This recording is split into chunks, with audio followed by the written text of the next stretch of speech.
Members, it's the appointed time. We have a quorum. I call to order the meeting of the panel on housing. First, item 1 on the agenda. The information paper issued since the last meeting, which has been received by the Secretariat, is set out on the agenda. Item 2, items for discussion at the next meeting. Our next regular meeting will be on Monday, the 5th of October. That will be at 2:30 p.m. The tentative arrangement is for the panel to be briefed by the Secretary for Housing on the Chief Executive's 2026 policy address. This arrangement is subject to change depending on the date of delivery of the policy address. Members, any comment on this? No? If not, we move on to item 3. The 2026 rent review for public rental housing. We welcome the government officials joining us for the item. Joining us for today's item are Ms. Charmaine Lee, Permanent Secretary for Housing, Ms. Estrella Chung, Deputy Secretary for Housing, Ms. Sherry Yeung, Assistant Director, and Ms. Angela Yeung, Senior Statistician from the Census and Statistics Department. Members who wish to speak, please press the Request to Speak button. I now invite the administration to take us through the paper. The Permanent Secretary has prepared slides to go along with her presentation. Over to you. Chairman.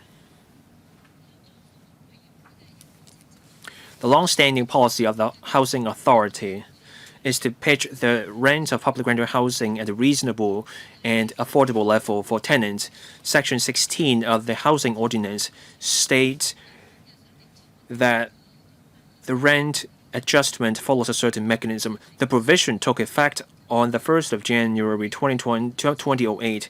The Housing Authority has to strictly follow this provision in adjusting the rent. Section 16 requires a review of the rent every 2 years and, as soon as practicable, adjust the rent.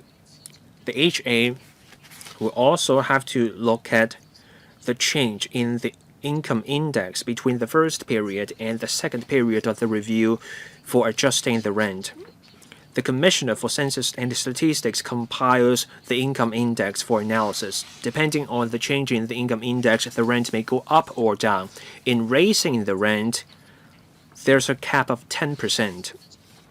When the rent goes down, there is no floor.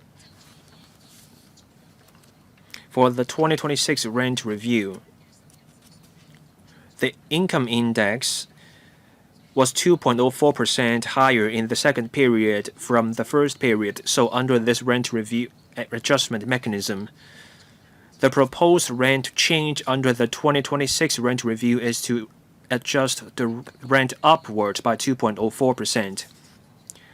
The increase in the rent will be mild for this rent adjustment. The average rent is $2,119. Based on the change of 2.04%, the actual increase will range from $10 to $128 per month on average. That's 51% higher. Once we remove the 6% of well-off tenants and the CSSA household, they make up 12%. 90% of the remaining households will see an increase of $80 or less. We believe this increase will be acceptable to tenants.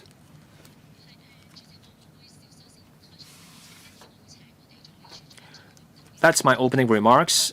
The Assistant Director will give us more detail with the slides. The Housing Authority will submit this proposal to the Subsidized Housing Committee. They will hold a meeting on the 23rd of July this year. If the proposal is endorsed by the SHC, the new rent will take effect on the 1st of October this year. To facilitate members' discussion, I now give the floor to Ms. Cherry Yeung, who will tell us about the findings of the rent review.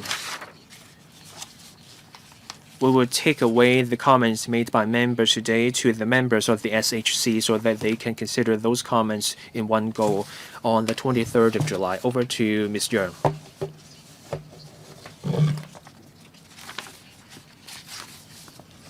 As the Permanent Secretary said, the rent adjustment mechanism is a statutory mechanism. Under Section 16A of the Housing Ordinance, the HA has to review the rent every 2 years. If the income index in the second period is higher than that in the first period by more than 0.1%, we'll have to raise the rent capped at 10%. If the income index in the second period is below than that in the first period by more than 0.1%, we cut the rent and there is no floor for the rent reduction. For the 2026 rent review, we adopt the data from January to December 2023 for the first period. For the second period, that's the 12 months in 2025. As before, we did not do just a random survey. We looked at the actual household distribution, the geographical distribution of housing estates, and also the distribution of different households.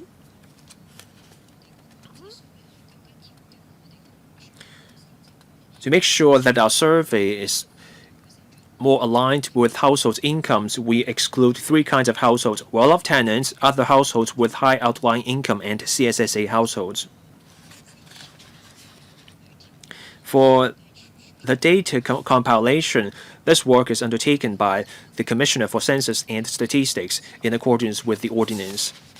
This table shows members the findings of the review. In the first period, meaning the 12 months in 2023, the average household income was $26,057. We take that as the base, meaning it's indexed to 100. And then on the right, for the 12 months in 2025, the average PRH household income was $26,588.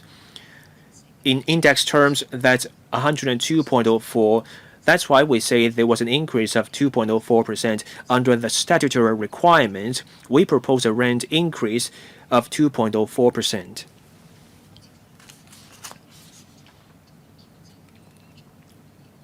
Now, the rent adjustment and the impact on tenants. For PRH tenants, the average rent increase will be $51. The actual increase will range from $110 to $128. As at the end of March this year, there were 820,000 public rental housing households. 80% paid the normal rent, 12% or roughly 100,000 were CSSA households, 6% were well-off tenants, and then 3%, roughly 23,500 households, were on the rent assistance scheme. Once we exclude the 3 categories, CSSA tenants, well-off tenants, and those on RAS, more than 60% of the remaining households will see an absolute increase in their rent by $60 or less. Once we include the increase that ranges from $61 to $80, 90% of the households will see a rent increase of 80%, $80 or less. This is the rent changes since the inception of the rent adjustment mechanism. Back in 2007, when we amended the ordinance, we wanted to ensure effective implementation of the mechanism, so we cut the rent by 11.6% as a starting point back then. On this slide, you can see that the blue part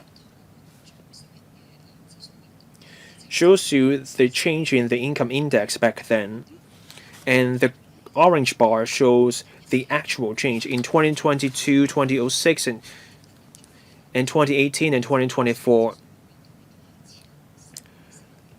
The change in the income index exceeded 10%, but this 10% cap on the rent increase meant that we only raised the rent by 10% in those years.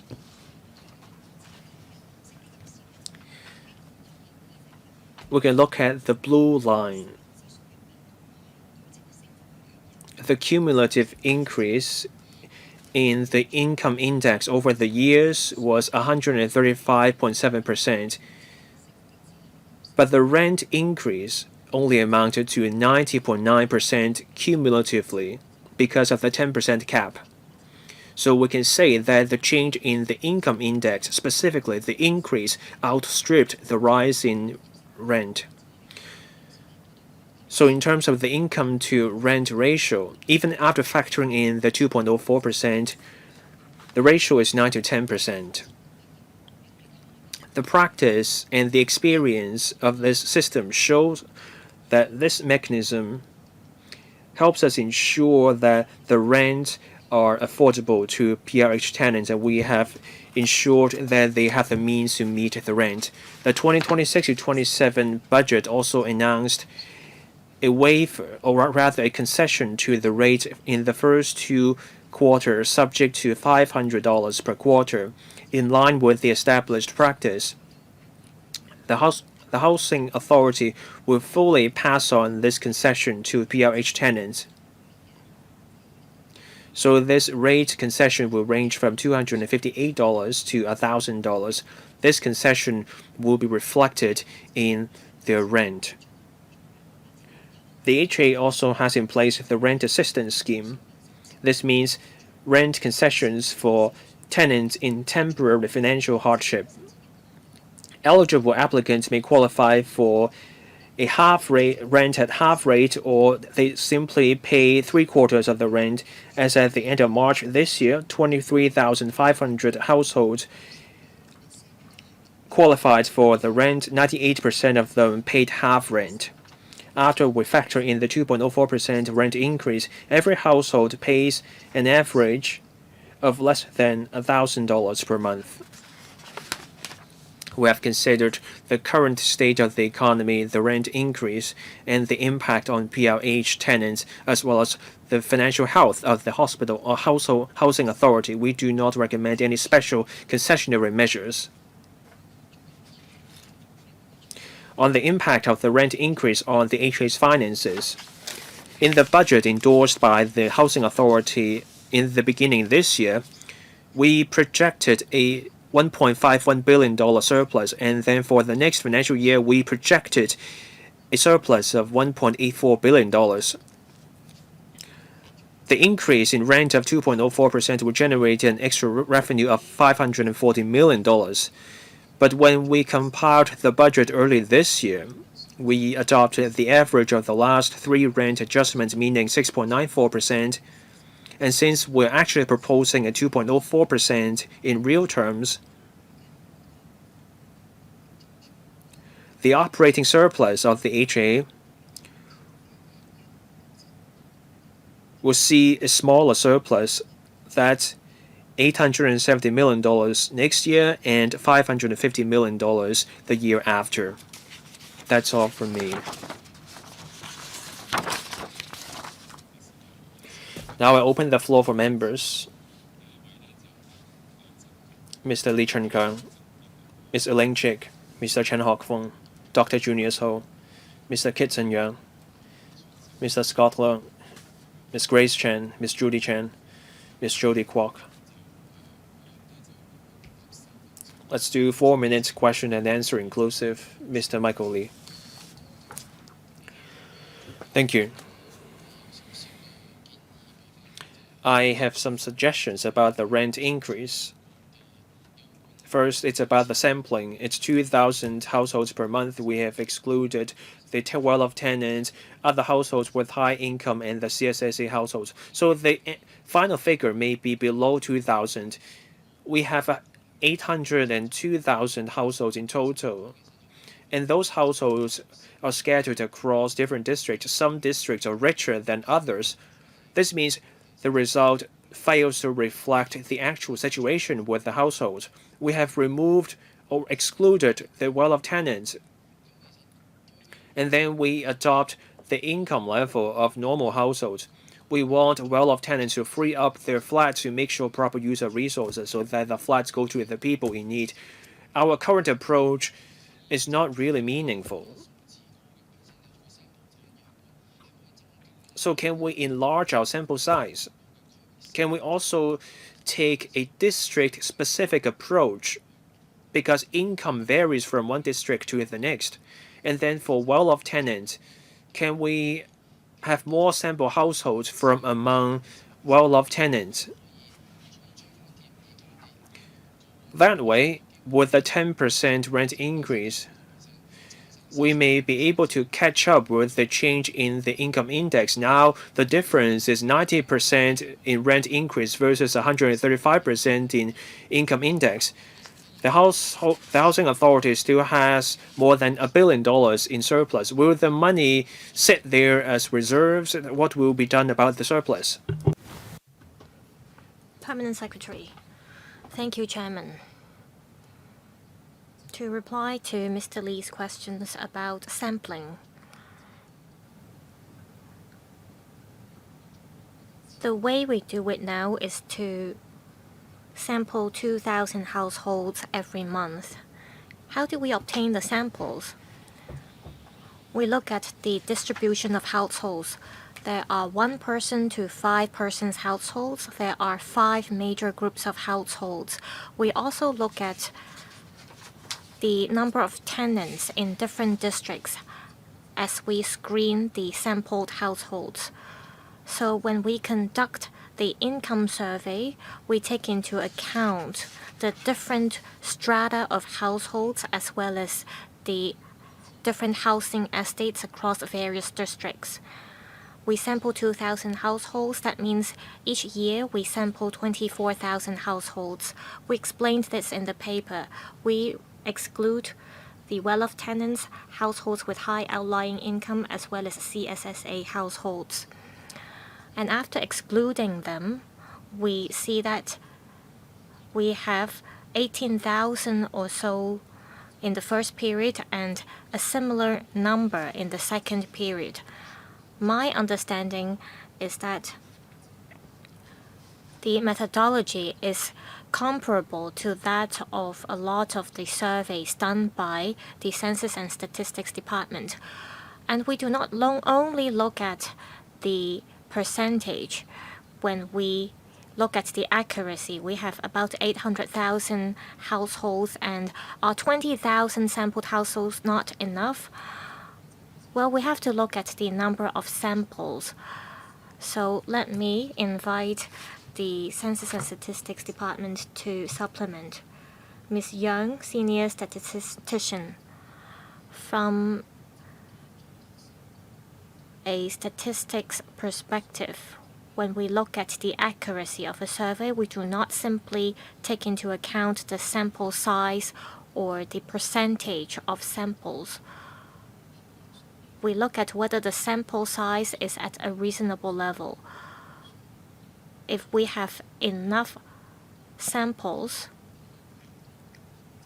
the discrepancies of the survey outcomes would be able to be managed or kept at a certain level.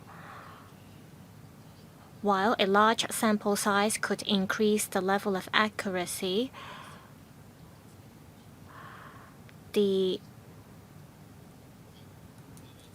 way it can increase the accuracy or the level of accuracy it can increase is actually limited. Ms. Leng, the administration proposes a 2.04 rate increase. This is acceptable. With the current inflation, I believe the rent increase will have limited implication. An appropriate rate adjustment would ensure financial stability as well as day-to-day maintenance and repair. I have 2 questions. First, I see that the rent adjustment mechanism looks at the income change of households over the past 2 years. There may be a time lag built into this mechanism, and it may not accurately reflect the living cost of tenants. it cannot accurately reflect the purchasing power of tenants either. This is not a very people-centric mechanism. I want to know if the administration would adjust the mechanism to better reflect the burden of tenants. Would you take into account the purchasing power, the living quality of tenants, as well as Consumer Price Index A, as you calculate the income index so that the mechanism can be more flexible and can move with the times? Also, I understand that there is the rent assistance scheme to support those facing financial hardship. According to the paper, there are 23,000 households under the scheme getting relief from the government. However, the government does not mention the application trend. I want to know the total number of applications you get every year under the assistance scheme. How many of these applications are approved? And for those rejected, what are the reasons behind? Also, what is the percentage of successful applications? If the percentage is low, does that mean the current threshold is too high? Also, in 2024, there was a 10% rent increase for PRH tenants. I want to know, in that particular year, were there more applications under the rent assistance schemes? All these can help us assess whether the scheme is effective. Permanent Secretary, on whether the rent adjustment mechanism sees a time lag and whether it can catch up with inflation. Under the mechanism, we look at the affordability as well as the income level of PRH tenants. We came up with this mechanism after a 5-year discussion as well as a public consultation. In 2018, the Housing Authority conducted a review on the mechanism. And we found that using the income level of tenants to gauge their affordability is appropriate. Member asked whether we would refer to Consumer Price Index A as well as tenants' purchasing power as we set the rent adjustment level. Well, all along there is a 10% cap on rent adjustment.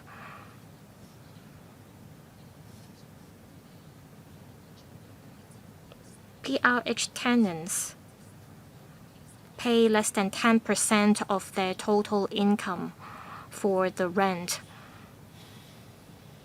In the private market, tenants often have to pay 30% of their total income for their rent. So we think that there is enough support under the current mechanism. On the point about rent assistance scheme, in 2024, there was a 10% rent increase, and in other years, there were rent reduction. And every year, the number of beneficiaries under the rent assistance scheme stood at about 22,000. Some applications were rejected because they did not meet the income or asset threshold. And also, some of them reside in larger flats. And also some applicants, they are on CSSA. For tenants who need to get rent assistance, they first come to our office, and we would learn about the background of the applicant to see if they meet our income requirement. If they meet all the requirements, basically we would approve the application.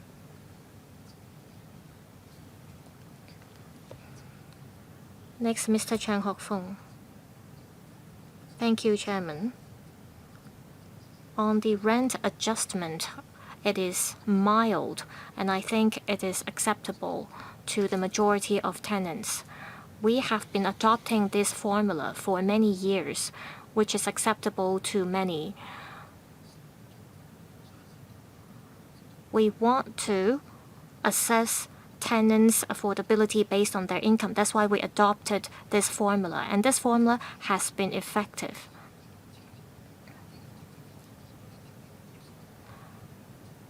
We were looking at the curve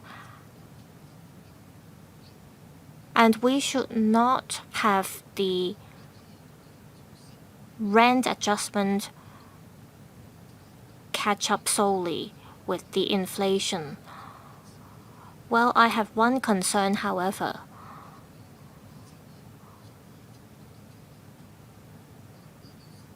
In this exercise, we look at the statistics in 2023 and 2025, and the overall income increased by 7%, and the lowest income increased by 5.39%. Overall inflation stood at 2.94%.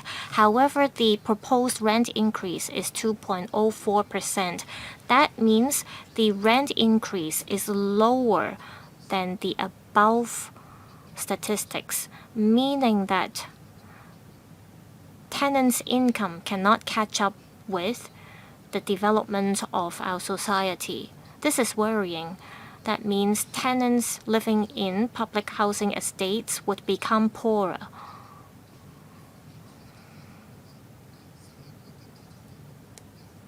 The rent increase proposed is only 2.04%, but the economic growth surpasses that. So I want to know if the administration has thought about the financial situation of PRH tenants. The SAR government has been talking about targeted poverty alleviation. So I want to know if there will be any measures in place to tackle poverty. Permanent Secretary. I thank Mr. Chan for agreeing to the formula. We look at tenants' income level as we assess their affordability. Mr. Chan asked whether we look at the minimum wage increase as well as GDP growth, and whether the statistics align with our survey results. There are different surveys done by the government, and they are done for different purposes. And they cover different areas too, so it's hard for us to make an apple-to-apple comparison between these surveys. So what we mainly look at is the affordability of tenants.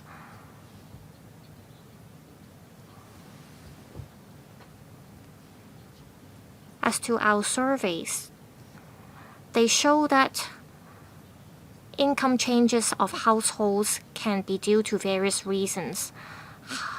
A structural change of household could also lead to a different income level of a particular household. The member asked whether PRH tenants would become poorer if they keep living in public housing estates. If you look at the statistics, you will see that we have excluded the well-off tenants from our survey. For non-representative households, the number of them increased from 987 during the first period to 1,418 in the second period. Does that mean our economic growth does not benefit PRH tenants? Not necessarily. This is because we see an increase in the number of well-off tenants, so they have benefited from our economic development. And that aside, we also have the rent assistance scheme that offers support to those in need. Dr. Junius Ho. I'm happy with the 2.04% rent increase. I think it is a very human approach. The rent increase is much lower than the increase in tenants' income.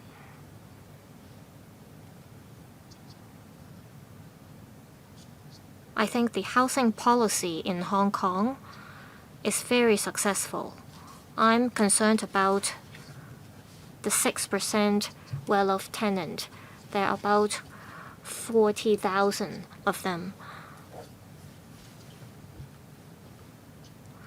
If their income exceeds or is 5 times higher than the threshold, then they will have to move out. I want to know if you can vacate their flats in an orderly manner so that the flats could be freed up for those in need.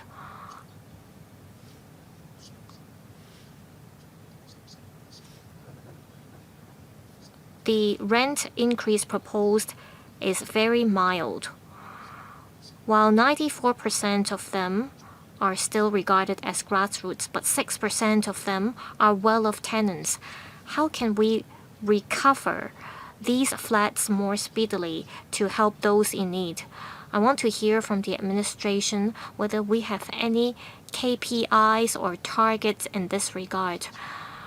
For those who earn 5 times higher than the threshold, can we first have their flats vacated?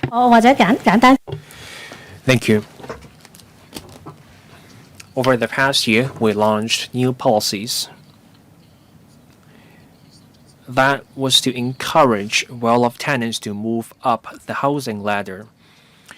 So we take a two-pronged approach. In the past, the extra rent was only 150% or 250%. Now there's a new structure. If your income is two times to 3 times the limit, you pay 250% of the rent. And if your income is somewhere between 3 to 4 times the limit, you pay 350% rent.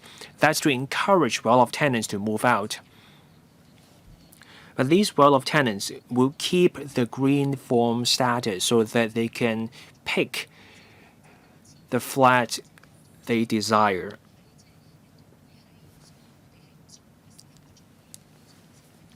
For this survey, we excluded well-off tenants.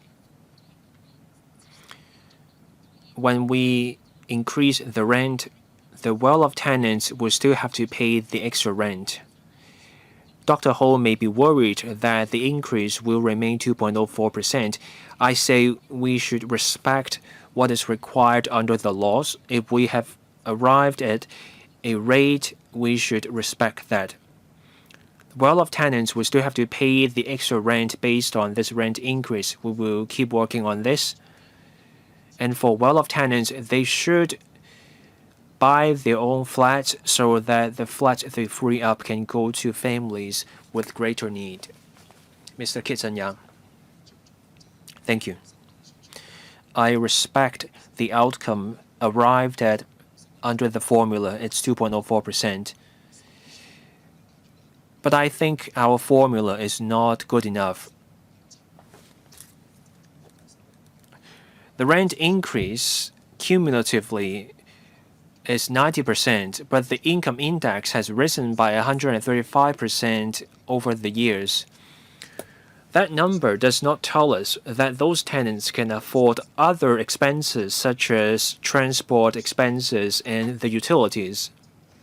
I just did my research. Cumulative inflation at 55% or so. So that rent increase fails to show us the real financial burden on tenants.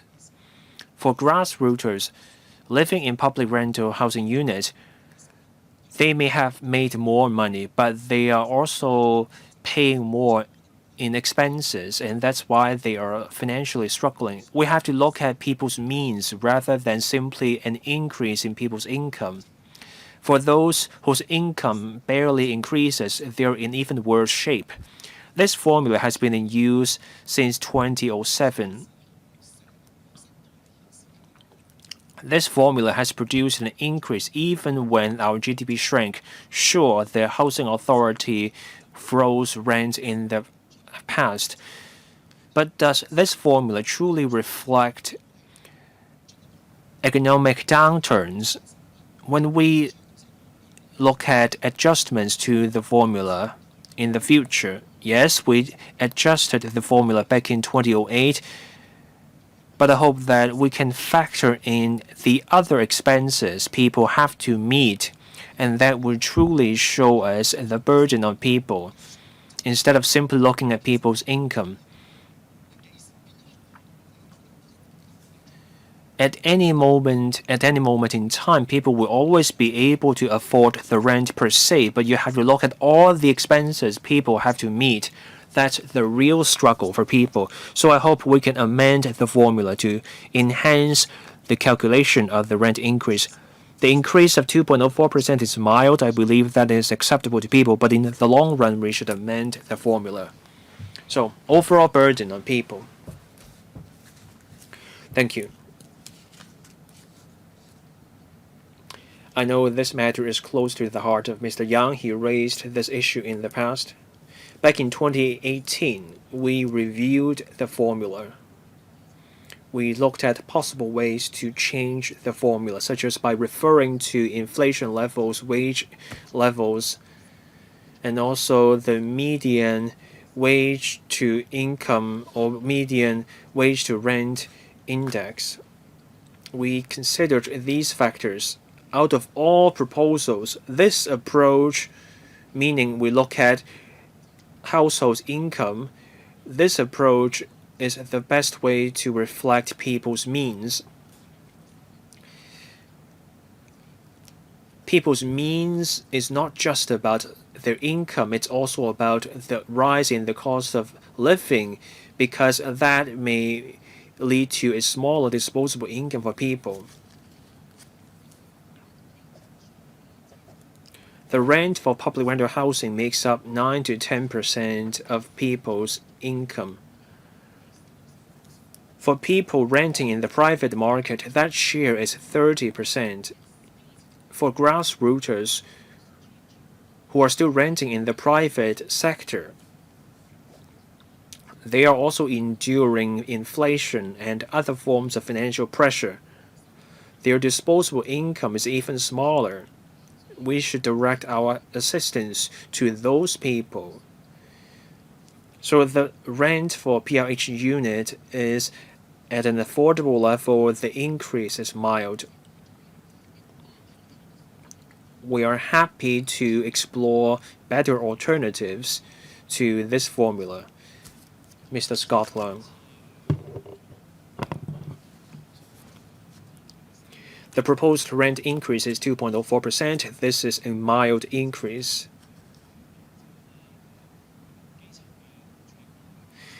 PLH tenants, including grassrooters, should be able to afford this increase. A key issue, as the permanent secretary said, is that the rent for PLH units as a share of tenants has always been below 10%.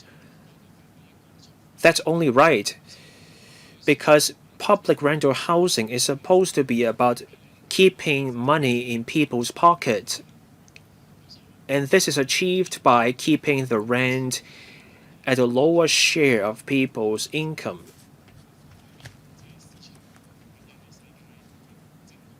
We can look at the broader shifts, the broader changes in the macro environment, such as the spike in oil prices. The burden has worsened on people, and that includes fuel charges, transport fares. All those costs have gone up.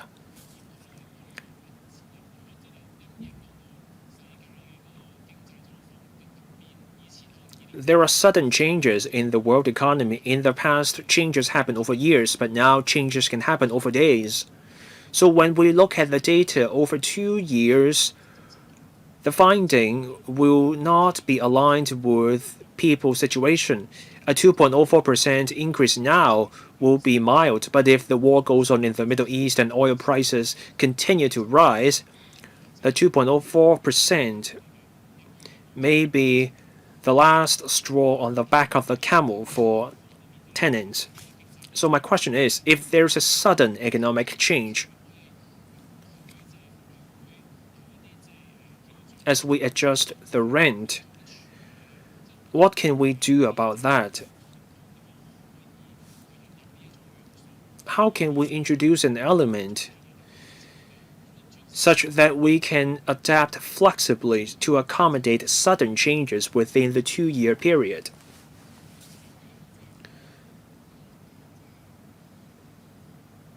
Director of Housing.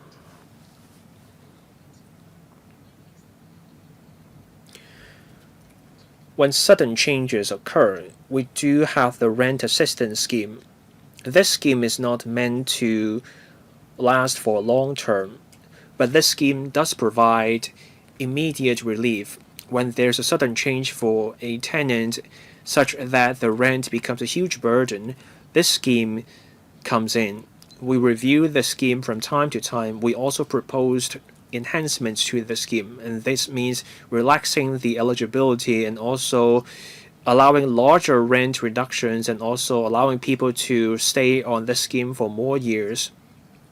For people in special hardship, we do also exercise discretion in granting the rent reduction. The Deputy Director can tell us more about the relief measures and the enhancements. Thank you. As the slide mentioned, there's a mechanism for reviewing the rent.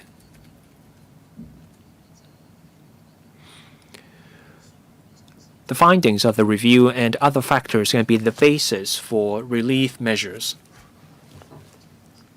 That's the mechanism which will take time to work. When there are sudden changes, when people fall into hardship, this is where the mechanism falls short, and here the rent assistance scheme can come in. When this scheme is operational, people can pay half the rent or they pay just 3/4 of the rent.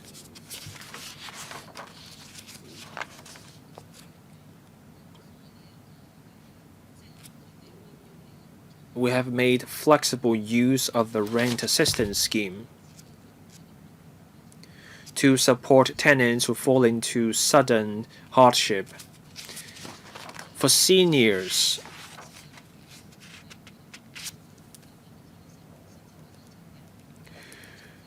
the rent-to-income ratio has to be at 25% before a tenant can qualify for the assistance, but now we have lowered this threshold to 18% for seniors.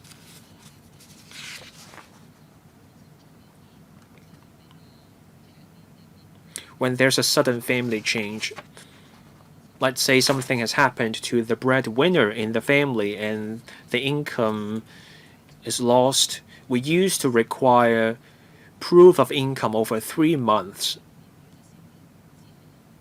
Now, when there's a sudden change, we only ask for proof of 1 month of income.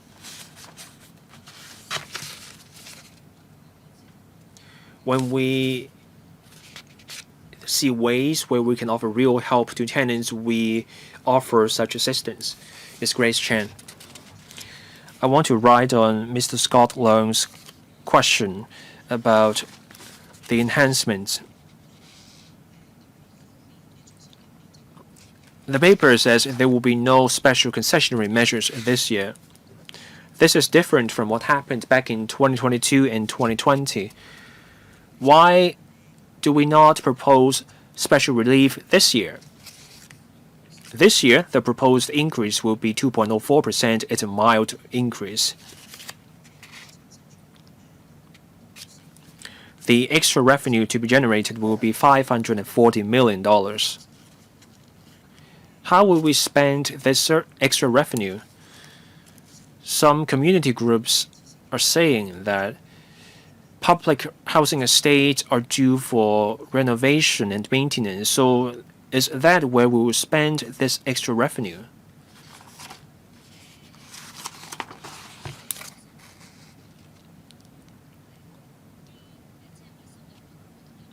On how we will spend the extra revenue. If we proceed with the income, the increase in rent will generate an extra revenue of $540 million. The HA is a self-financing body. All revenue will be used for meeting expenses. The major expenditure will be on building new estates. And the second expenditure item is maintenance for existing estates.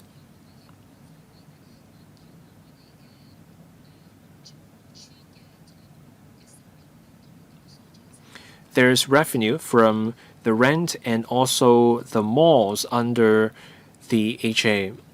The revenue will cover the maintenance expenses. And that's how we manage to operate on a self-financing basis for the housing authority. And now the special concessionary measures.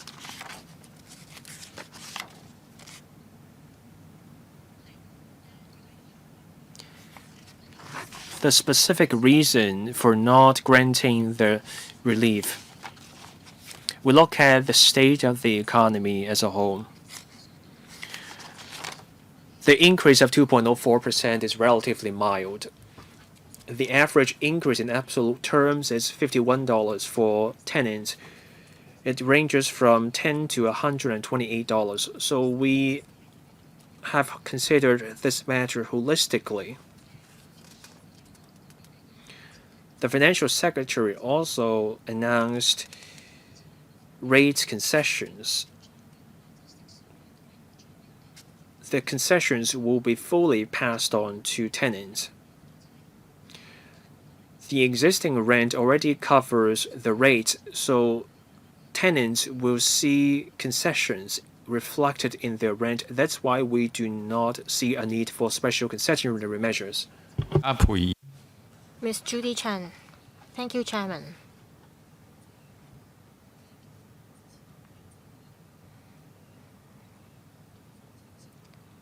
I understand and support the formula that has been adopted for years. The proposed 2.04% rent increase is acceptable and reasonable. I have 3 questions. I want to learn more about the 3% rent relief. It involves 23,000 households, which is not a small number. Basically, 98% of the households enjoy a 50% rent reduction. What is the threshold? And how come you grant a 2-year reduction, not 1 year? Is 2 years too long a window for the rent reduction? Now I'd like to ask about the surplus.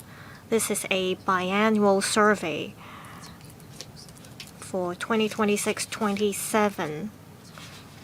The surplus is adjusted to $1.8 billion, and in 2027-28, the surplus will be adjusted to some $500 million. I want to know how you adjust the surplus. Third question. Some members asked about the sample size as well as the formula. I see that in 2023, the government started promoting a smart government. Moving forward, how can we go further? We have been calling for making use of data to improve people's livelihood. We have the Digital Policy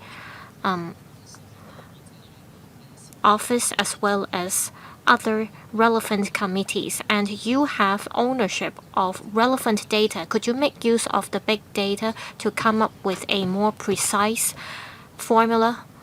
Permanent Secretary.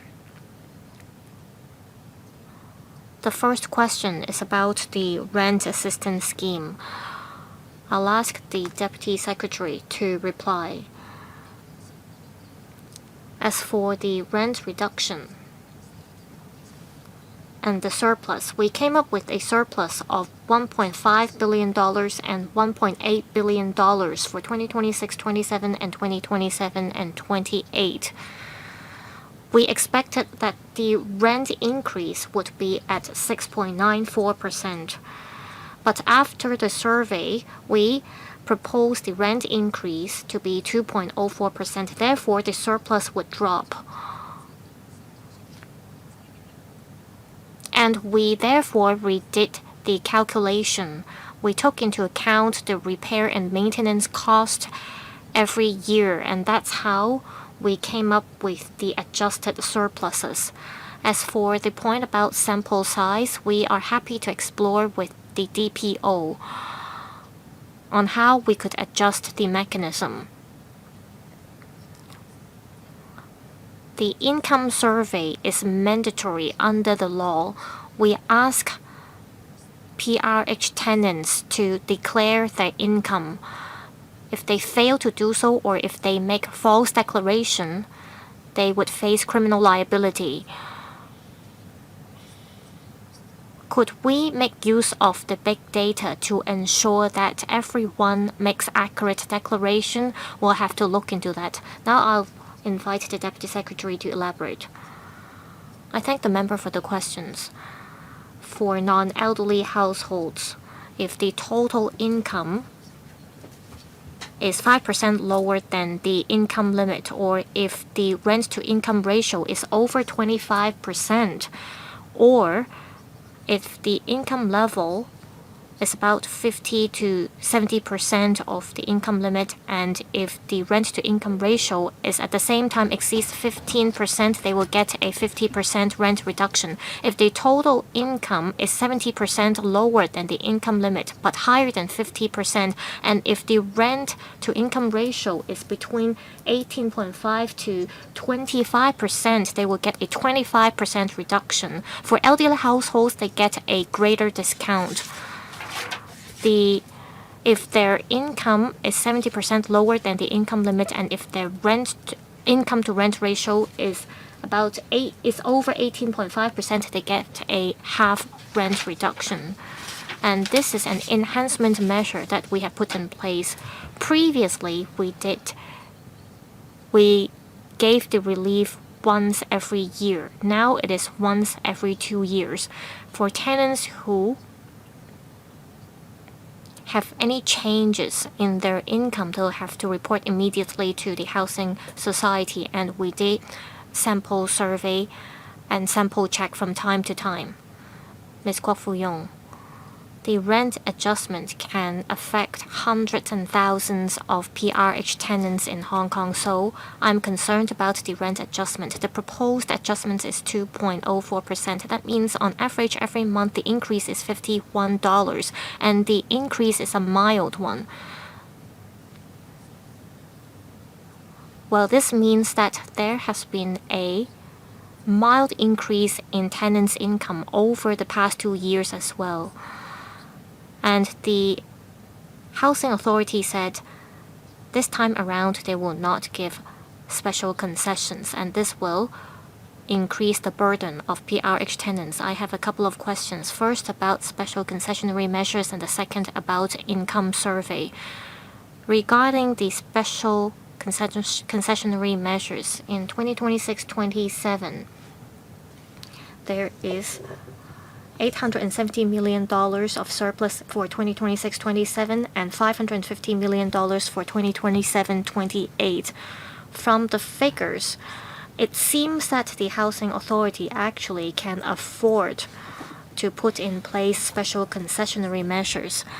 When the HA decides whether to implement special concessionary measures, what are the factors behind? Also, on the income survey, according to the administration, even with a greater sample size, it would not significantly boost the accuracy of the survey results.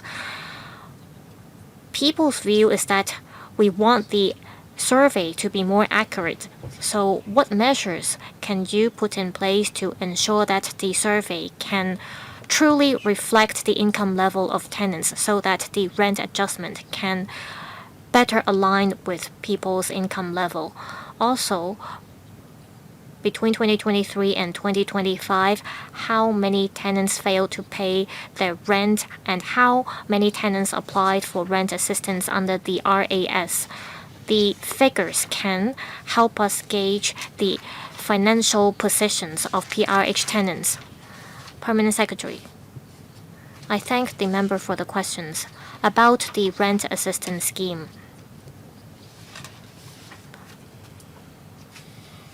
As mentioned in the paper, we see $870 million in 2026-27 and $550 million in 2027-28 in terms of the surplus. However, we decide not to put in place special relief measures.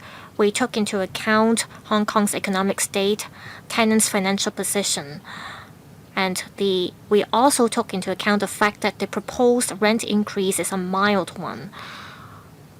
We have the surplus in the rental housing operating account, but at the same time, we have to make sure that the financial position of the housing authority is healthy so that it can build a large number of public housing units. As we know, in the coming 5 years, we have to deliver 166,000 PRH units. This is one of the biggest construction projects we have in the past years. So the housing authority is subject to a certain level of financial pressure. Having taken into account that the proposed rent adjustment is a mild one, we decide not to put in place special concessionary measures. Also, as explained by our statistician, a greater sample size does not mean a much higher accuracy. Also, as mentioned, every PRH household has to declare their income. A greater sample size would therefore mean a greater number of PRH tenants. For PRH tenants who fail to declare their income, they will have to face criminal liability. We do not want to cause disturbances to our PRH tenants. So under this mechanism, we make sure that we sample households from different housing estates and from different districts, and we make sure that there is a reasonable sample size. And we think that this sample size can ensure a certain level of representativeness. The member also asked how many tenants applied for rent assistance under the RAS between 2023 and 2025. Every year, we receive about 22,000 approved applications.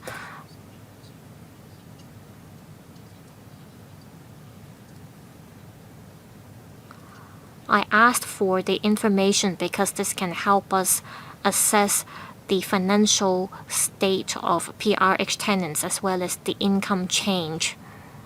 Next, Mr. Dennis Leng. Permanent Secretary talked about well-off tenants.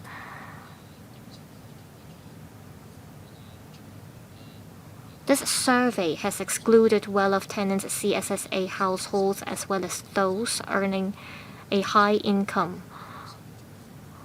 So this survey reflects the financial status of the majority of PRH tenants. So I don't agree with the Permanent Secretary in that an increase in the number of well-off tenants means there is an overall increase of income for PRH tenants. PRH tenants who earn $1 or $2 more may already fall under the definition of well-off tenant. Also, in other cases, PRH tenants' children graduated and therefore their income level increased. So when we look at the data, we need to conduct a more in-depth analysis. This rent adjustment mechanism came into effect in 2008. To start with, there was a drop of 11.6% of rent. And over the past 8 exercises, 5 out of the 8 exercises saw a 10% cap in rent adjustment. This time around, the proposed rent increase is 2.04%. But I see that tenants' rent-to-income ratio has been on the rise. In the last exercise, the number dropped, but this time around the figure increased again. So I see that PRH tenants' income increases faster compared to the rent increase. I share the same views with Ms. Kwok. I want to know if you have the relevant statistics showing how many PRH tenants fail to pay the rent. Would you reach out to these households to offer support to them?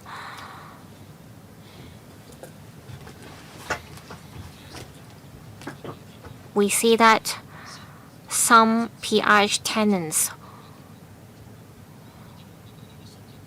wait until they are evicted from their flats to realize that they can actually apply for CSSA. So I want to know if the administration would take the initiative to offer support to those who cannot pay their rent.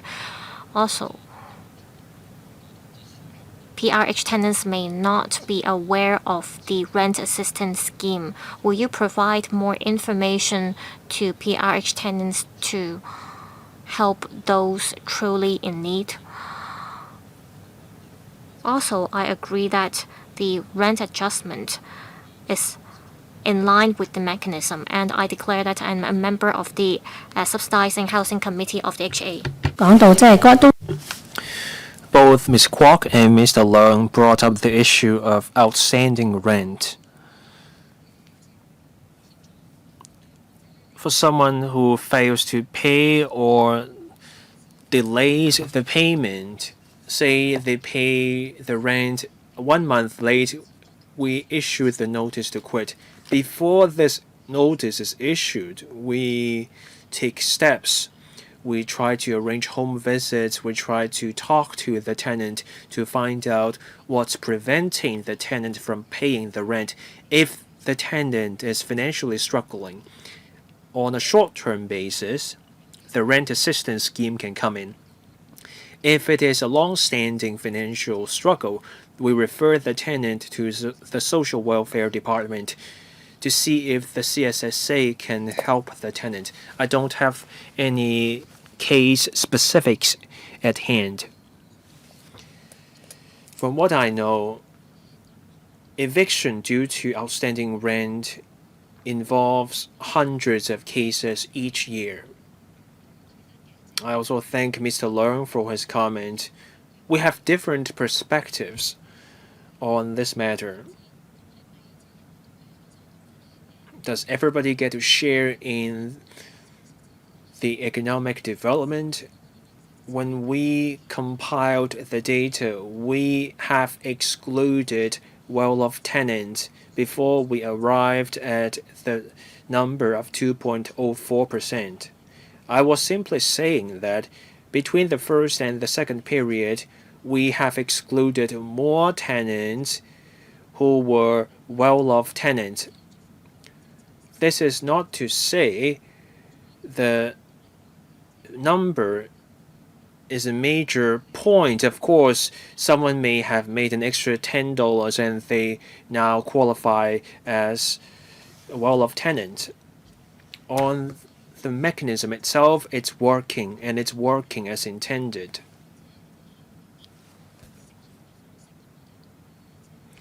If members have better alternatives in mind, then we're happy to explore such options.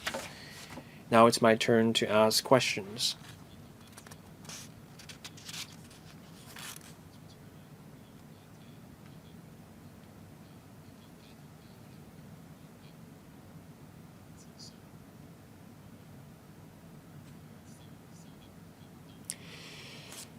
A member suggested that we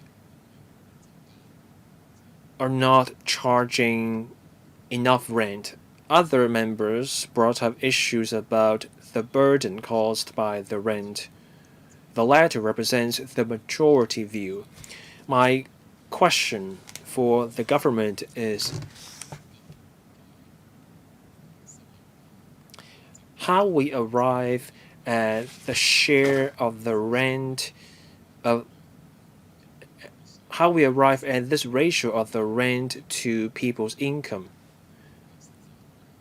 We have to charge enough rent to ensure the sustainability of our housing policy.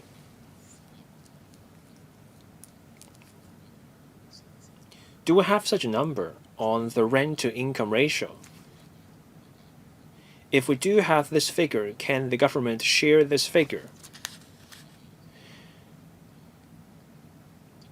My next question has to do with the financial strain the government is under. That's why we're not announcing rent waivers. A review cycle is 2 years long. All kinds of things can happen. The economy can slow down.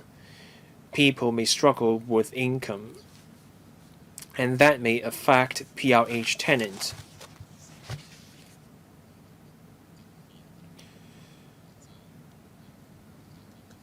Will there be concessions given the economic downturn and a reduction in people's income to ease the strain on people?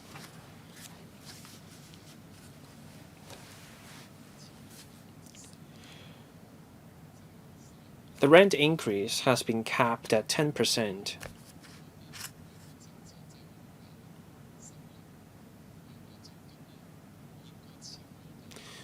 Do we also have a cap on the share of the rent in people's income?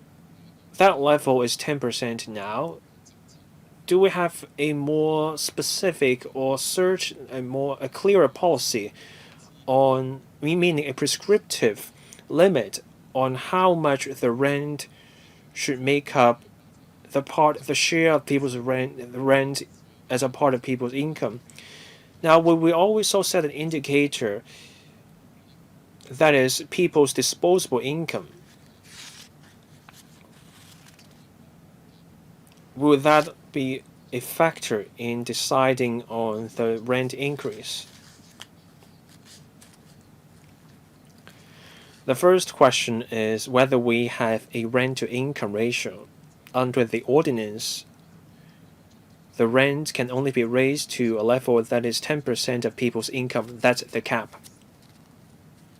Or rather, our rent increase can only be up to 10%. We have to stick to the ordinance at the end of the day, meaning it's capped at 10%. The chairman expressed the concern that a rent after an adjustment will be in place for 2 years. What do we do if there is a sudden change in circumstances? Under the housing ordinance, there is a provision that empowers the housing authority to waive the rent in full or in part if the housing authority thinks fit. The provision is there.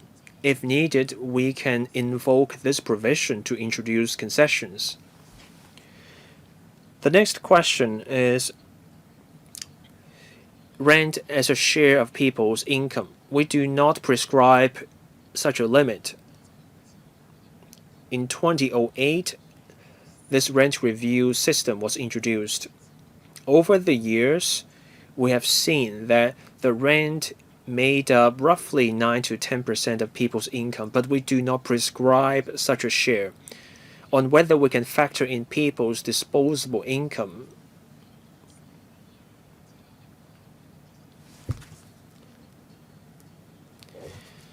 back in 2018, the Housing Authority looked at whether we should introduce or incorporate other factors in our consideration. The conclusion back then was to stick to tenants' income as a way to determine whether they can afford public rental housing.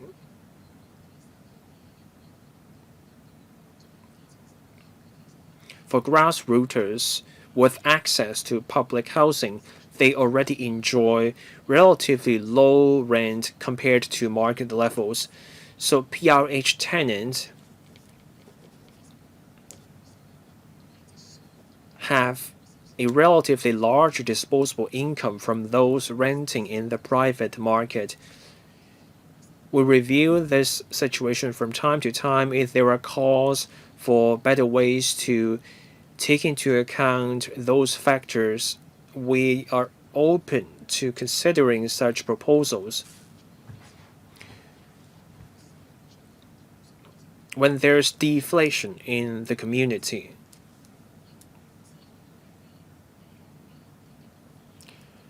wages may not fall fast enough. In those cases, we may end up having to increase the rent, but we don't want to see that. That's why we look at people's income to determine whether people can afford public rental housing.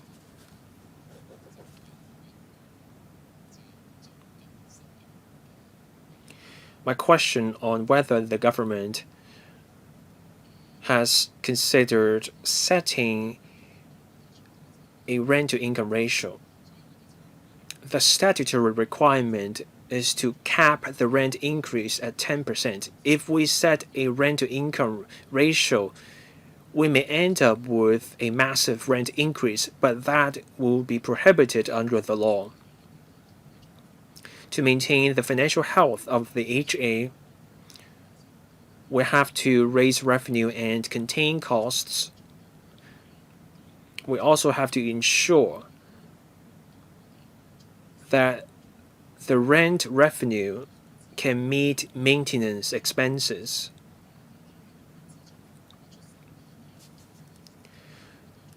We also have to make sure that the revenue from subsidized sale flat can cover the costs for building such flat. So that's a key task for the HA. All members have spoken, so we will conclude this item here. Now, next item, Public Works Program items B873CL and B874CL, site formation and infrastructure works at Tai Kei Leng and Shap Heung Yuen Long.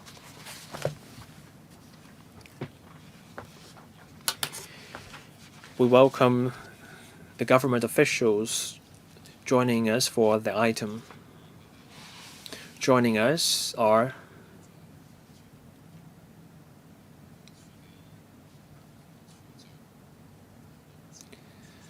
Mr. Andrew Lam, Acting Deputy Director of Housing. Mr. Alan Yun, Chief Civil Engineer, also from the Housing Department. Mr. Mike Cho, Deputy Head of Civil Engineering Office. Mr. Tommy Cheng, Chief Estate Surveyor, Lands Department. Mr. Wilson Mann, Senior Engineer, Transport Department. Ms. Bonnie Tse, Senior Architect from the Housing Department. Mr. Mike Cho, Deputy Head of Civil Engineering Office from the CEDD. And Mr. Peter Mock, Project Team Leader also from the CEDD. Members who wish to speak, please press the Request to Speak button. I now invite the administration to take us through the paper with the aid of slides. Chairman, members, good afternoon. The paper we are tabling today briefs members on two public works projects. We want to upgrade these projects to Category A. They are B873CL, Site Formation and Infrastructure Works at Tai Kei Leng Yuen Long, and B874CL, Site Formation and Infrastructure Works at Shap Heung Yuen Long. These projects will go towards supporting future public rental housing projects. We want to gauge members' views on these projects for us to take forward and also enhance the funding proposal so that the proposals can go to the Public Works Subcommittee and then to the Finance Committee for approval. The first project is in Tai Kei Leng. So this site is at the Shap Heung interchange to Tai Kei Leng Road westbound. This involves formation of about 1.8 hectares of land involving land decombination and construction of slopes. So the formation will be roughly 70 meters above principal datum. The project also involves improving the transport infrastructure, and this means building a 280-meter-long slip road from Shap Heung Interchange and Leng Road, and we will also reprovision the associated noise barriers. There will also be an 80-meter bus lay-by on the eastbound direction of Leng Road and there will also be a 70-meter-long bus lay-by on the westbound road. The blue lines will be the water mains, the green lanes will be the drainage pipeline, and also there will be landscaping. CL 號工程 On the 25th of October 2022, the CEDD consulted the Yuen Long District Council. And on the 15th of March 2023, the CEDD submitted supplementary information for road improvement works. The District Council did not raise any objections. The CEDD also gazetted the proposed works, and the CEDD did not receive any objection. The works were gazetted in July 2023. We will clear 2 hectares of government land, and we will resume some private land. In total, some households as well as business operators will be affected. We will give statutory compensation to the affected eligible landowners and occupiers. We will also put in place rehousing arrangements to affected households. In money of the day prices, the capital cost of the proposed works is about $347.7 million, and the costs incurred are for site formation, land decontamination, and associated slopes works. For road works and reprovision of noise barriers, they account for 35%. Other ancillary works, including landscaping, drainage, sewerage, and water supply, they account for 35%. Other fees, including consultant fees as well as costs for site resident staff, they account for about 20%. The other project is to be conducted in Shap Heung.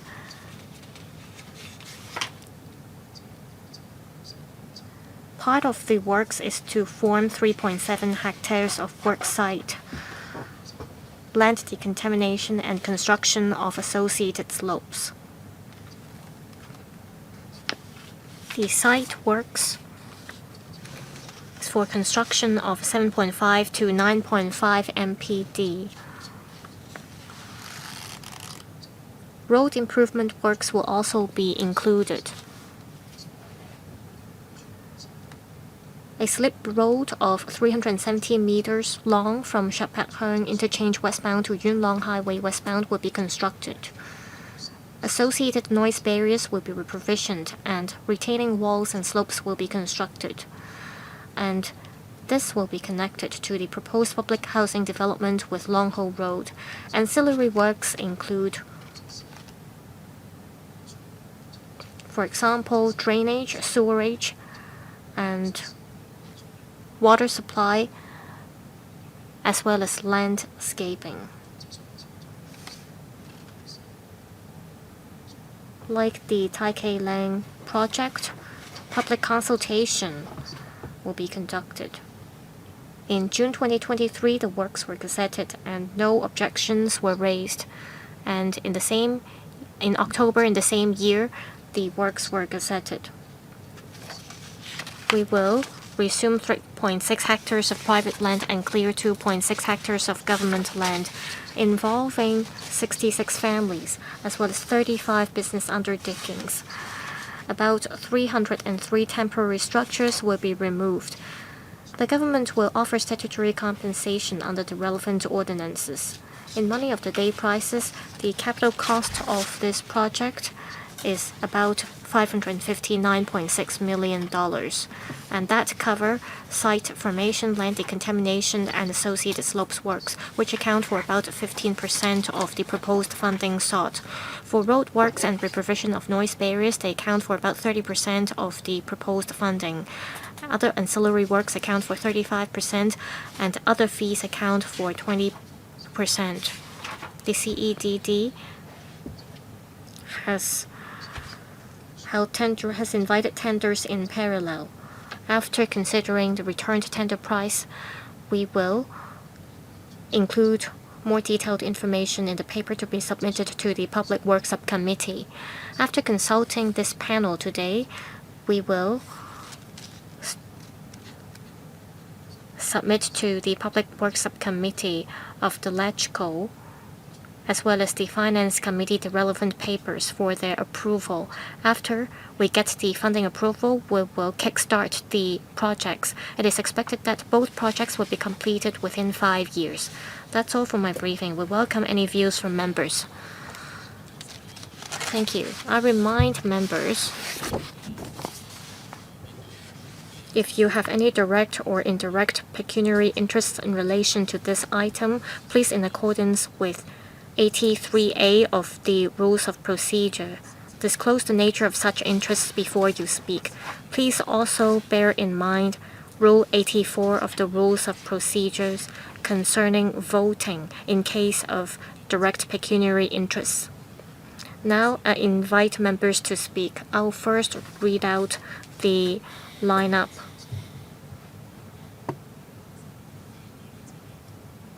We will start with Mr. Scott Leung, Deputy Chair, followed by Mr. Aaron Bok, Mr. Mark Chong, Mr. Dennis Leung, and Mr. Holden Chow. Mr. Scott Leung, please. Thank you, Chairman. I support the two infrastructure works. If you look at the geographical location of the work site where public housing will be built, they are quite close to each other. According to the paper, the administration has invited tenders in parallel. I want to know if there will be two separate tender exercises for the two projects, or will you be able to have the two tender exercises held jointly? This is because the nature of the two projects are very similar. If there are joint tenders, it could perhaps make sure more effective use of resources. It could even help the government save money. My second question.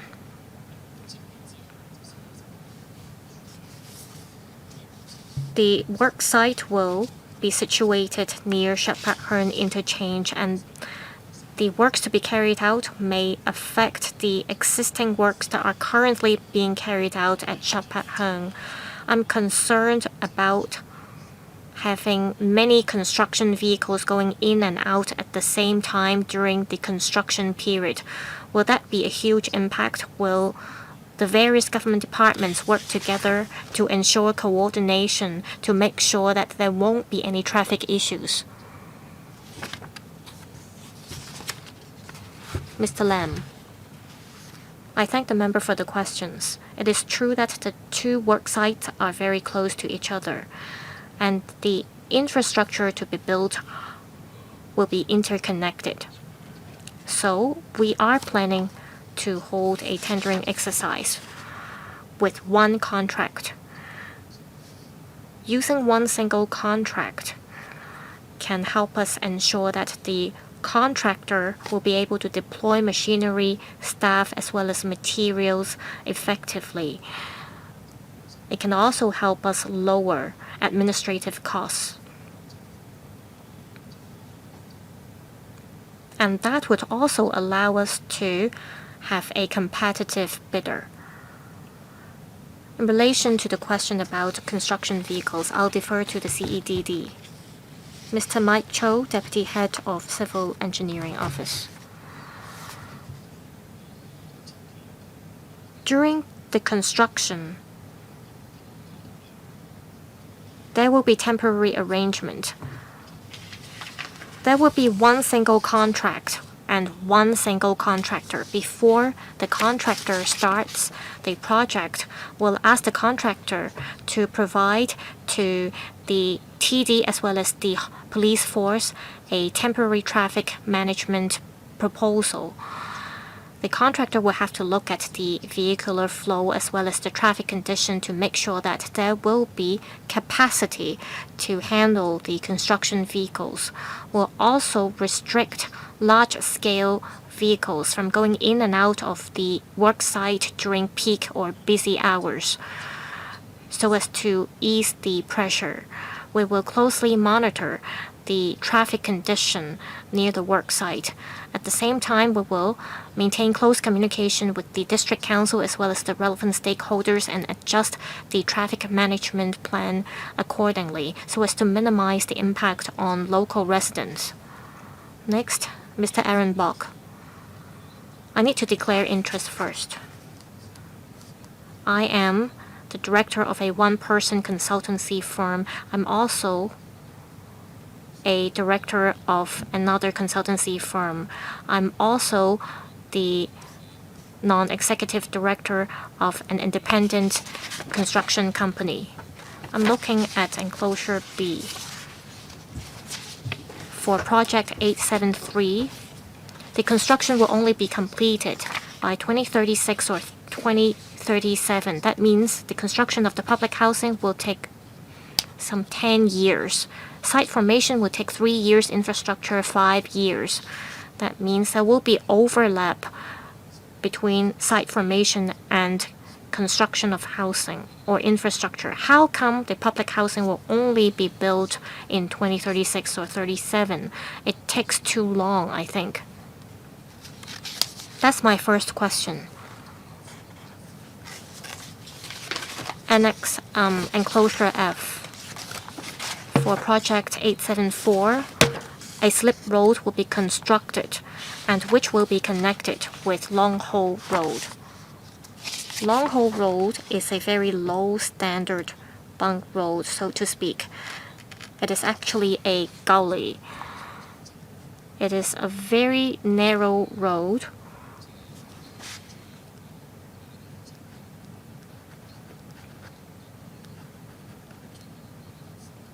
Will there be any traffic issue? And I'm looking at your plan, and you say that you will build a slip road from Shap Heung interchange to Tai Kei Leng Road, westbound. And there is very little room for maneuver. So I want to know if this slip road is actually necessary. From Yuen Long Road to Shap Heung interchange, you could build an independent lane that leads you to Shap Heung Road. And that could also lead you to Tai Kei Leng Road.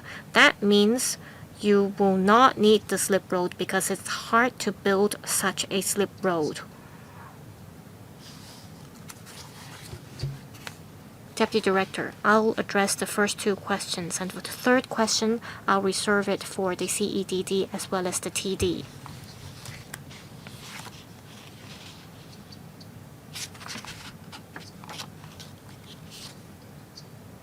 Tai Kei Leng and Shap Heung public housing is close to Phase 2 Yuen Long South project carried out by the CEDD.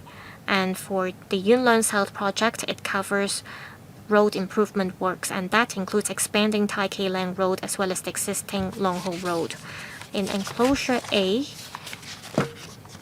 you can see that there will be road widening works.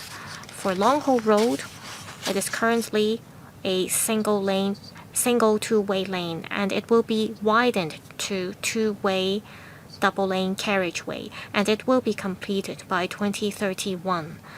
That's the first point. Second point, I'd like to take this opportunity to explain this.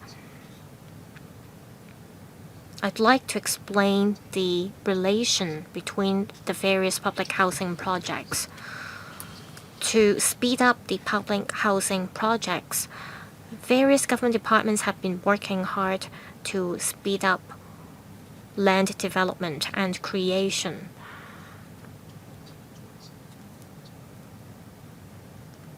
The housing department, in the meantime, speeds up the design of the public housing projects so that when the land is formed, we can immediately kickstart the foundation works.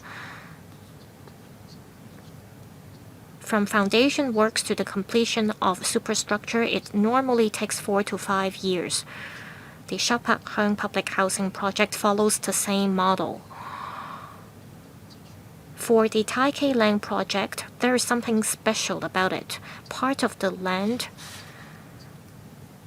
is situated in social area number 2 with rather complicated geological features, and therefore it has an impact on the construction program. We have to reserve enough time for land investigation to make sure that the foundation could be built soundly.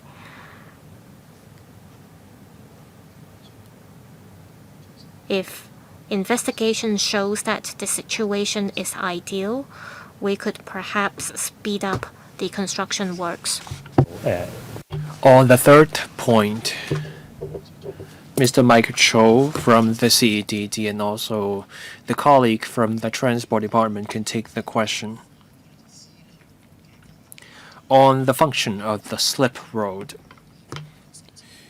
For these two projects, once the public housing is there, more vehicles will take the interchange at Shap. The slip road will spread out the traffic, so some vehicles will not have to go to the interchange. They can make a left turn to Tai Keng Leng in the future. People have to return to their home in Tai Keng Leng and Shap. The slip road will give people a straightforward route to their destination. We also refer to the Transport Department's design manual in designing the band to make sure this band is in line with the manual to ensure the safety of future road users. And this means something will be done about the speed. Now the speed limit is 50 kilometers per hour. The new slip road will adopt a similar speed limit. For the bend, in other districts, there are arrows in black and white reminding motorists to slow down. So we will have similar signage or markings here for motorists. Chairman, I'm not very happy with the reply. I'm not happy with both replies. Should I ask my follow-up question? Please press the button. Your time is up for this round. Mr. Mark Chong. Altogether, these two housing projects will offer 6,000 units to accommodate 16,000 people, and these projects are close to each other. And this will present a major challenge for the transport network in Yuen Long. The paper mentions a slip road connecting to the Shap Heung interchange and the Yuen Long.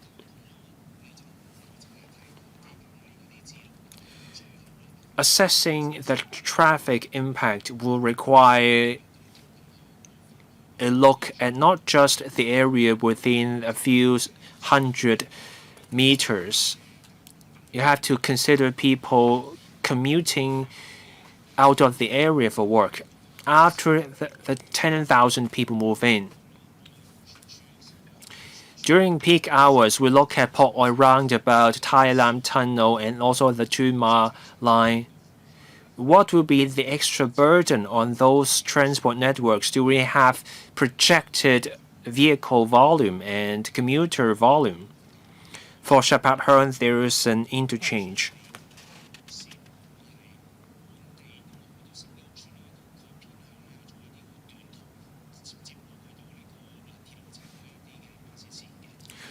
The bus services will be short-haul services between people in the nearby estates and the train stations. This project will simply shift the problem from the housing estates to the town center. How many direct service would there be connecting the housing estate and Yuen Long town center? Now, I also have a question about the noise barriers. We will have to first dismantle the barriers before reprovisioning them.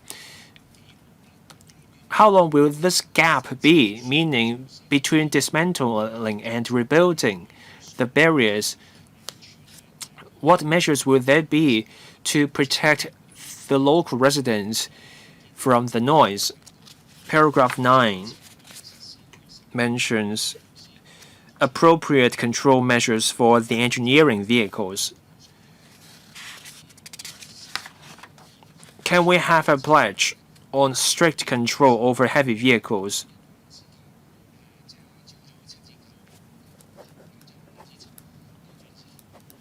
Can we simply bar heavy vehicles from accessing Taikei Leng Road and the interchange between 7 a.m. and 9 a.m. and 5 p.m. and 7 p.m.? And what penalties will there be if those heavy vehicles do come in at those hours?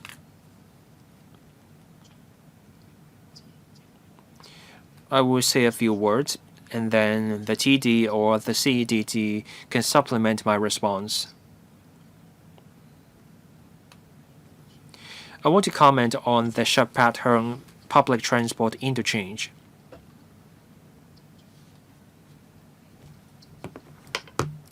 To cope with the population increase,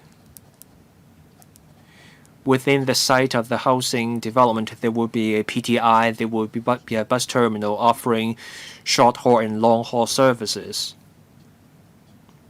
The PTI is still at the preliminary design stage. The TD and the HD would discuss the details, including the timetable, and then, when appropriate, they will come to LegCo for funding.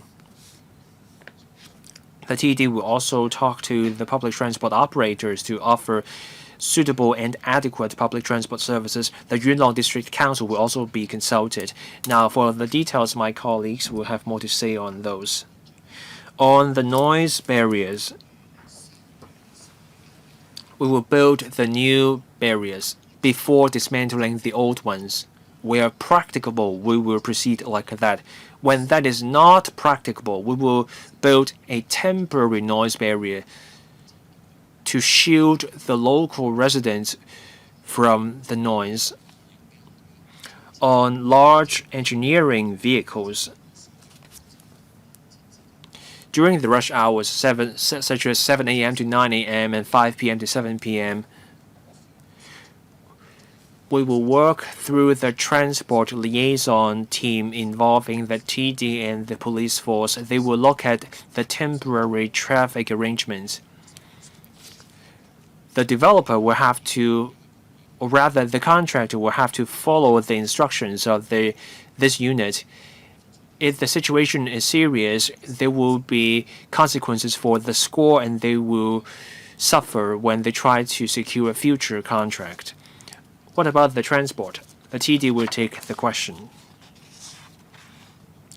On the nearby expressways, the transport impact assessment has covered this matter. The TD has been taking forward various projects such as the widening of the Yuen Long Highway in the Lam-Tay-Tongyan Central section, and also Route 11. For the CEDD, we will also widen Taikei Leng Road and Long Hong Road. These road works will support local development and ease the traffic pressure. For Tongyan, Sanchun, and Tankwai-Chun, there will be more than 10,000 public rental housing units. They will be completed at around the same time. So you have to look at the strain on the trunk road. Mr. Dennis Leung.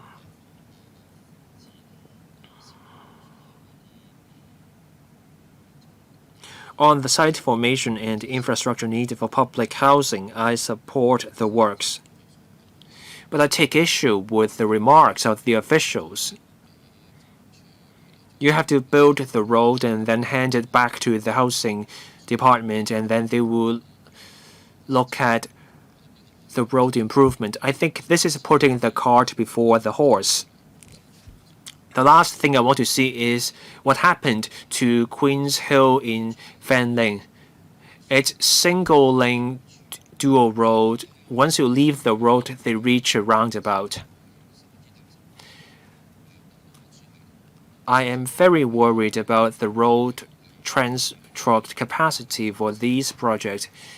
At Taishiha westbound, when they enter Longho Road, it's under a flyover. You cannot widen that section.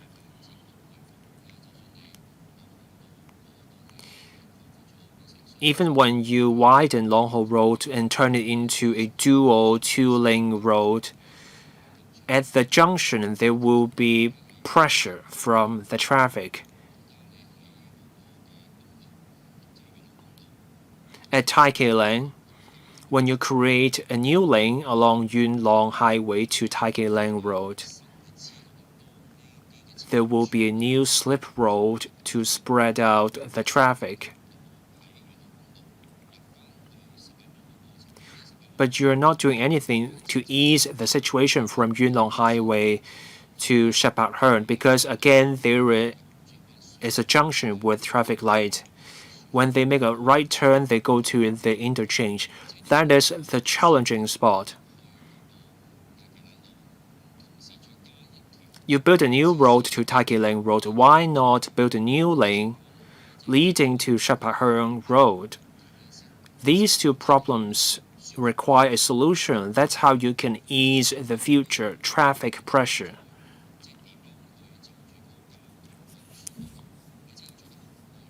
You have to get the transport right.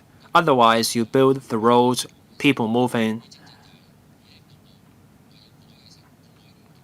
and then you want to change the road networks and you find you're unable to do it. Now, on the existing noise barriers, we're told that the old ones will be kept until the new ones are built. What will we do about the old barriers once the new ones are in place? Will those old barriers go to landfill? My concern is that we generate waste whenever we build new projects. Can we reuse old facilities to minimize waste? Deputy Director, Mr. Mike Cho. On the first slip road, I want to share some figures. For the two public housing projects, they will generate an extra 600 vehicles per hour during the peak hours. With the slip road, we will reduce 2,000 vehicles going to the roundabout. That's because the slip road will take the vehicles to Taikei Lane Road. The other slip road from Yuen Long Highway westbound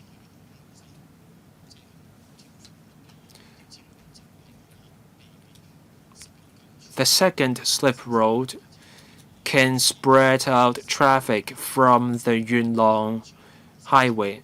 So the slip roads will reduce the traffic on the Yuen Long Highway. That also eases the traffic on Shap Road. They will have to take the slip road to Shap interchange and then to the Shap roundabout. Without the slip road, there will be more cars on Shap Road. So we're reducing the traffic on Shap Road. That's why we propose the slip road. Now on the barriers,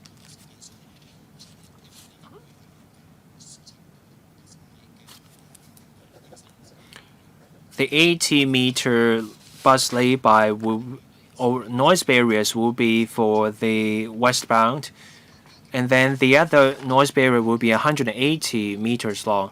Once the barriers are dismantled, we will require the contractor to review the function and design of the old barriers. If the old barriers are still up to standard, we will reuse the barriers. But if the barriers are no longer good enough, then we will replace them with the new barriers. So it depends on what the barriers look like after we dismantle them. Next, Mr. Holden Chow. Thank you, Chairman. We understand there's a need to build more public housing. However, we're worried that we will see great population intake, particularly with the Yuen Long South project, but the transport facilities cannot support the population increase.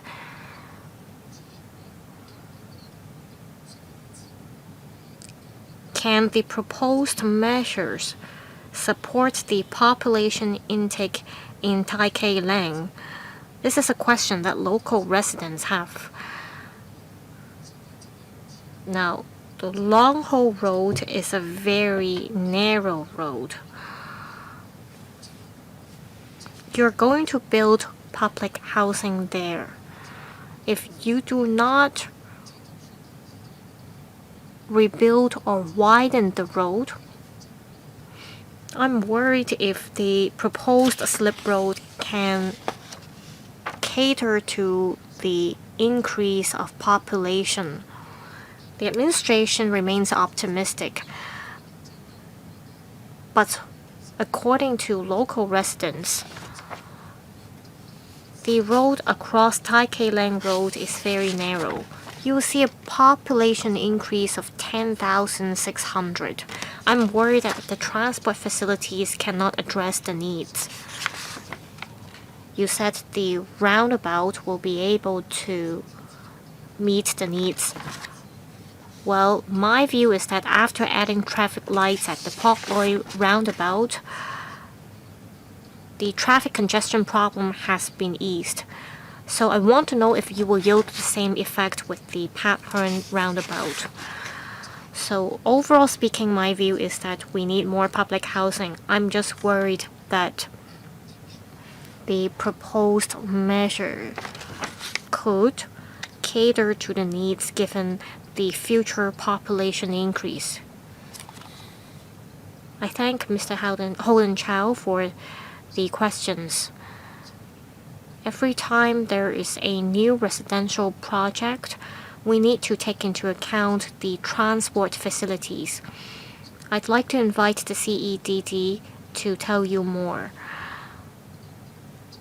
Near the work site, there are other works being carried out, and that include road improvement works. Perhaps the CEDD could elaborate how the road improvement works can help us meet the demand with the population intake in Shap and Tai Kei Leng. The other project being carried out by the CEDD is the Yuen Long South Phase 2 project. We will increase the capacity by twofold. It's currently a two-way double-lane carriageway, but in future it will become a four-lane carriageway, which will increase the capacity by 2 times. The Long Ho Road is currently about 4 meters wide. In the Yuen Long South project, it will be widened to 7.3 meters, and it will become a two-way double-lane carriageway. Again, the capacity will increase by twofold. So with the other residential projects, there will be road improvement works to widen the existing roads. Now it's my turn. I'd like to ask about the construction program. The administration starts planning the projects in 2022. According to the paper, the projects will only be completed by 2035 to 2036.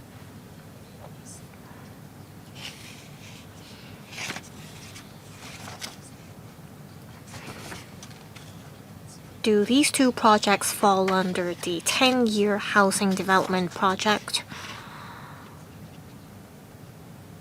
If that's the case, then you are not meeting the timeline proposed under the 10-year housing project. 10 years from 2022 should be 2033.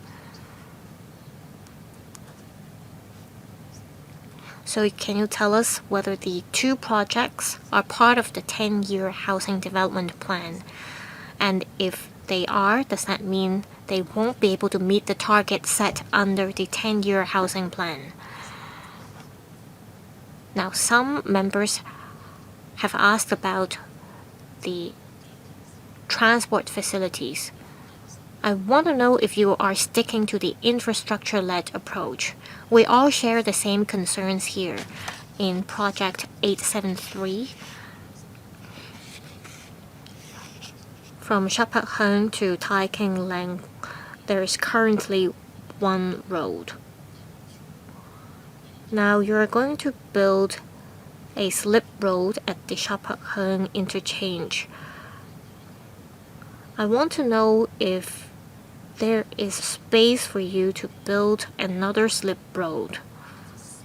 My other question concerns Project 874 about public transports, including minibuses and buses. Have you thought about whether there will be such services? There will be a taxi bay. How about spaces for minibuses and buses?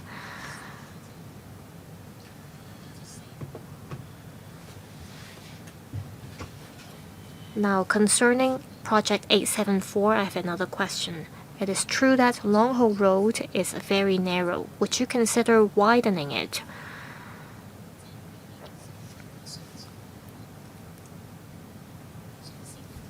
Would you turn it into a two-way double-lane carriageway so that it can be connected to the Castle Peak Road, Yuen Long section?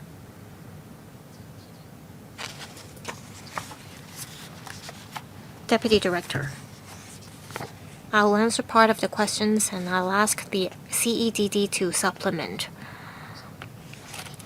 Thanks for bringing up the 10-year housing development plan. We're currently meeting the target set under the plan. Under the plan, every year we submit a progress report. So we look at this on a rolling basis.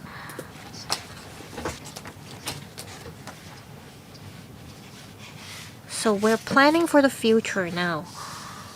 As long as we identify any site with potential, we will make the greatest use of it for public housing.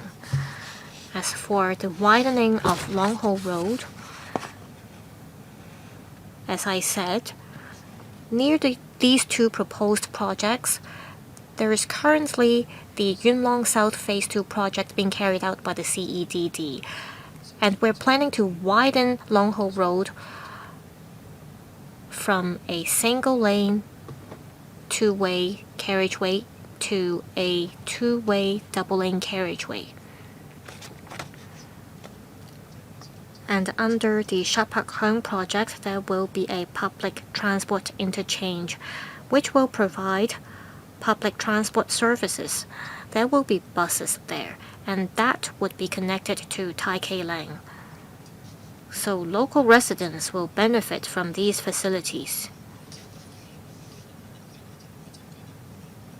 To repeat, Tai Keng Leng Road is currently a two-way double-lane carriageway.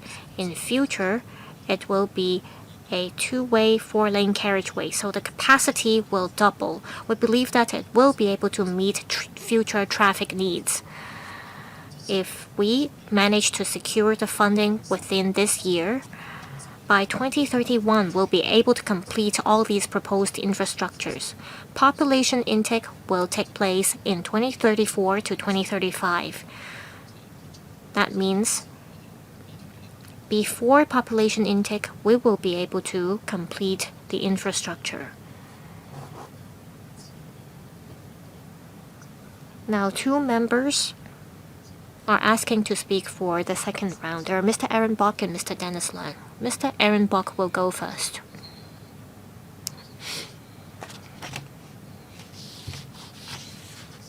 The Housing Department centered or focused on 873. My view is that it takes too long if it will only be completed in 2036 to 37. In theory, you should be able to get the site formed by 2029. In Yuen Long South, foundation works is being carried out, so they should have already completed the investigation. If there are any issues, you should be able to know way beforehand. You will get the site in 2029, and it will take you 7 years to complete the works. That is, you will only finish the works in 2036 and 37. I want to know why it will take so long. For Long Ho Road, well, I think this paper is not ideal. I'm looking at enclosure F. I want to know if this is included in your PowerPoint presentation. That is the site plan. On the site plan, you cover 874. Not this one, but the bigger one. It shows that there is a NOLA. On the section plan, it shows how the widening works will be carried out. However, I don't understand why you do not cover the widening works on this plan. So we get the impression that the widening works will take place in the very narrow Long Ho Road.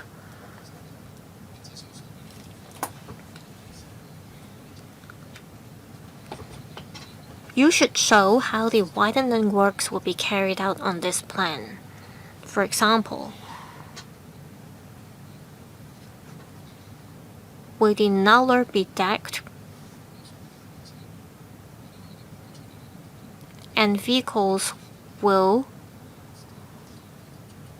move above the NOLA in the future? If you can include that part on your plan, it will be clearer. Otherwise, we all get the impression that the widening works will happen at Long Ho Road. Now I'm looking at enclosure C. According to the CEDD, there is an existing exclusive left turn. Do you have enclosure C in your PowerPoint presentation?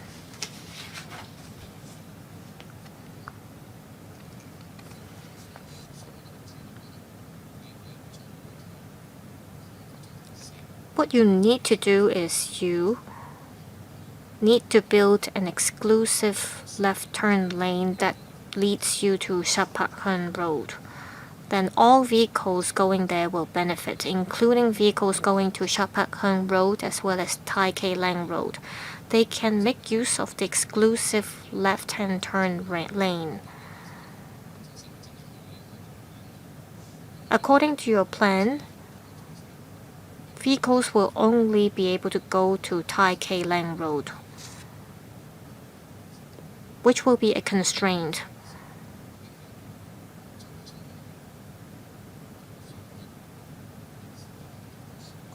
The blue line here is supposed to lead you to Shap Road, and if you can build an exclusive left-hand lane road there, it can also be connected to Tai Kei Leng Road. Deputy Director.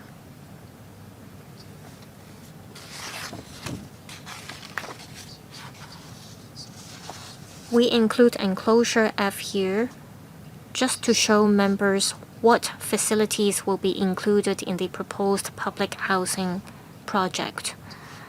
However, I agree that in order to help members understand better. We can include more information on this plan in the papers to be submitted to the Public Works Subcommittee. Now about the question of 2036 and 2037. Our plan is to complete the project at the beginning of the financial year. The site will be handed to us in 2029, and we believe it will take about 9 months to a year, depending on the geological report. If the figures look good, we believe we will be able to compress the construction program. However, we have limited information now, and according to the limited information, it seems that we have to carry out deep piling works. That means it will take a very long time to complete the residential development. We do not know what the geological report will look like. 3 blocks, 2,000 units, and it takes 7 years. That's too long. It makes no sense, or rather, it's impossible.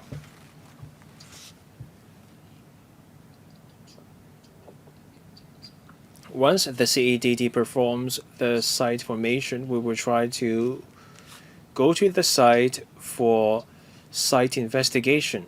If the finding is good, we can shorten the construction time frame. The CEDD has not given a reply. The question is about the slip road. Mr. Bok, please press the button again because you have overrun. Mr. Dennis Lau.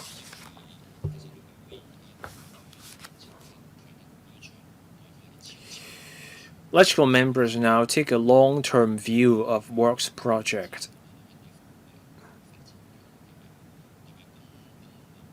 For the housing project in Yuen Long South, to the west of Kong M Road, there will be high-density residential development.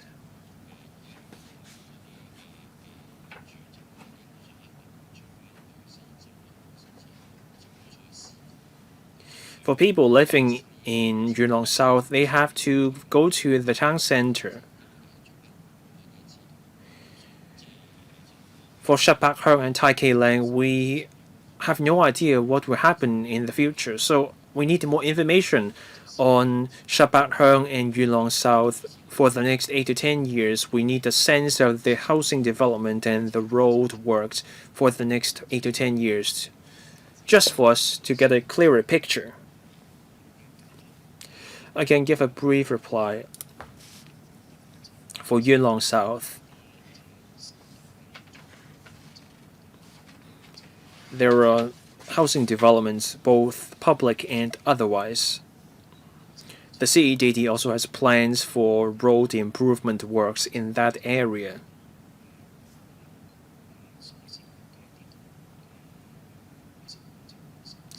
Once the road improvement works are done in Yuen Long South, there will be alternative routes for people to go from Yuen Long South.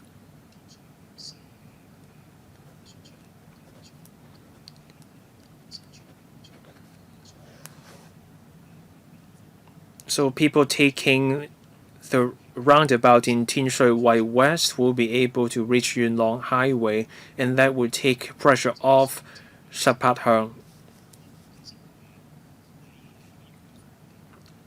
For public housing developments in Yuen Long South, in 2033 to 34, more than 10,000 public housing units will see intake. So that will happen before the projects in Shap, Heung and Leng. So by that point, the road improvement works will be done. Deputy Director, can you provide those details in writing after the meeting? Can you also include the details in the paper to be submitted to the Public Works Subcommittee. We can submit the information after the meeting. Yes, they will do. What about the reply from the CEDD to Mr. Aaron Bok's follow-up question?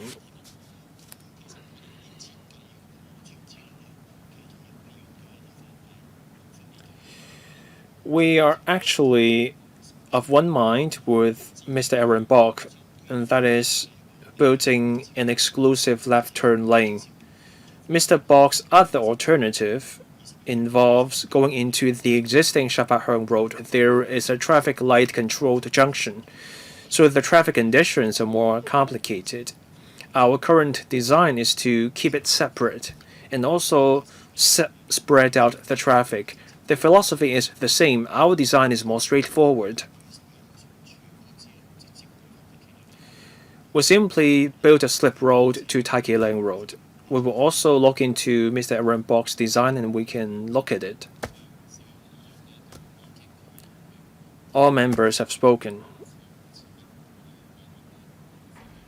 Do members agree